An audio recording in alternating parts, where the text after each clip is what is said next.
আমরা নির্বাচন কমিশন অফিসে যে হামলার কথা বলেছেন, আমি সাথে সাথে সেখানে গিয়েছিলাম।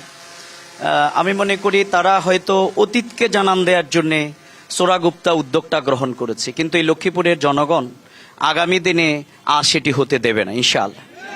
এই জন্যে আমরা সকলে মিলে আমরা দাবি জানিয়েছি যে আইন শৃঙ্খলা পরিস্থিতি নিয়ন্ত্রণের দায়িত্বে যারা আছেন, বিশেষ করে বাংলাদেশে এখনো লেভেল প্লেইং ফিল্ড তৈরি হয়নি নির্বাচনের। হাদি জুলাই যোদ্ধার উপরে আক্রমণ তার সবচেয়ে বড় প্রমাণ।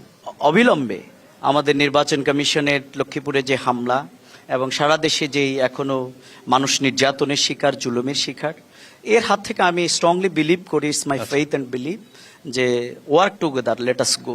আমরা যদি পলিটিক্যাল পার্টিসগুলো, আমরা যদি, যেহেতু এখন কোনো রাজনৈতিক সরকার না, আমরা সকলে মিলে যদি সরকারকে সহযোগিতা করি, তাদের সেই সদিচ্ছা থাকে, তাহলে আমাদের জুলাই যোদ্ধারা আধিপত্যবাদের কবল থেকে বাংলাদেশকে যেমনি ভারতের কবল থেকে মুক্ত করেছে, বাংলাদেশকে ফ্যাসিবাদের কবল থেকে মুক্ত করেছে, আমি বিলিভ করি যে বাংলাদেশ এক নতুন উন্নতায় গিয়ে পৌঁছবে ইনশাআল্লাহ। আচ্ছা, অনেক ধন্যবাদ। আবার আসবো।